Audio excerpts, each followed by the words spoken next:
So our main goal, obviously, for the trees here is to look at the carbon benefits, and that's something we'll be monitoring throughout the life of the woodland. But it's an interesting site because there's quite a variety of soils here, and our researchers at the university are very interested to see how the different species will fare, and obviously we'll be looking at other things like biodiversity benefits as well. So the university's had a long involvement with the community forest, so we know them quite well. When we explored this Trees for Climate programme, it was clear that they were extremely knowledgeable about how it was going to work, and obviously they've got the experience and the skills in terms of developing woodlands, so it was a natural thing to work as closely as possible with them. My name's Darren Woodward. I'm the Forest Development Manager for the Forest of Marston Vale Trust. Been working for the Trust on and off for nearly 20 years.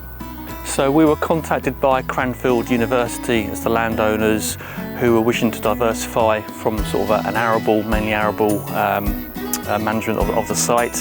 They were interested in carbon and potential future revenues from sort of timber harvests. So obviously initially we did a full-scale site tour and site visit first to assess what the site's good for. Obviously right tree, right place is key.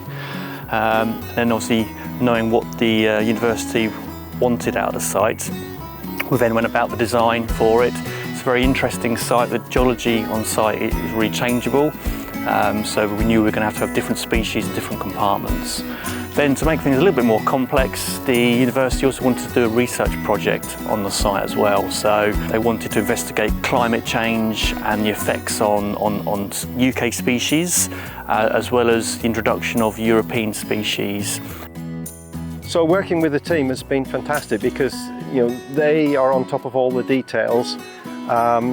They're very easy to work with. They've given us all the options that and explained everything to us and made sure that we're very happy at each stage of the process. So that's worked really well. So trees on site, because of the research angle of it, it's quite mixed. So we've got compartments with UK species, so that's the classic oak, the hornbeam, alder, birch, field maple, and then the usual shrubs.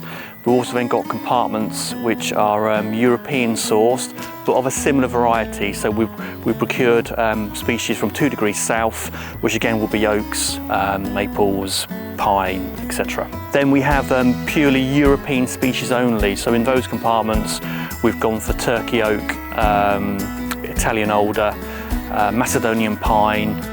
The best thing about working with the Trees for Climate team is that they take control. They take a lot of the hard work off your hands and make the whole process simple for you and straightforward. And that's really helpful when you've got lots of other things to consider, and developing a woodland isn't something we do every day. Best thing about this site is just the variation in the landscape. So obviously we're currently sitting on top of what is the Greensand Ridge. It then drops down onto a clay vale basically. So we've got very light, droughty soils up here. We've then some sort of mixed in between that. We've got some sandy soils, then some loamy soils. Then as we get down to the vale and going into phase 2, it's basically clay. So it meant that we could really play around with the species mix with that, which was fantastic. Because of the amount of below ground heritage on site, we had to get a geophys team on site to ground survey that. So that was quite interesting.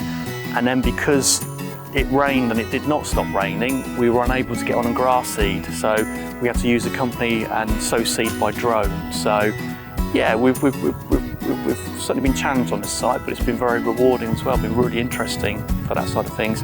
And then the research project as well. So obviously results are going to be a few years off yet, but as we start monitoring that, see how the non-native species are doing compared to the UK species as we warm up and we get more extreme weather, with sort of periods of dry weather and then a heavy rainfall.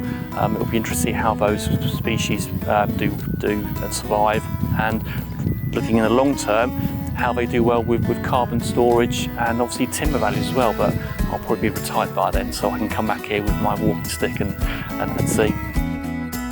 I would absolutely recommend working with the Trees for Climate team. I mean, they're really knowledgeable, they are on top of all the details, and they're very easy to work with. So yeah, it's been a delight working with them.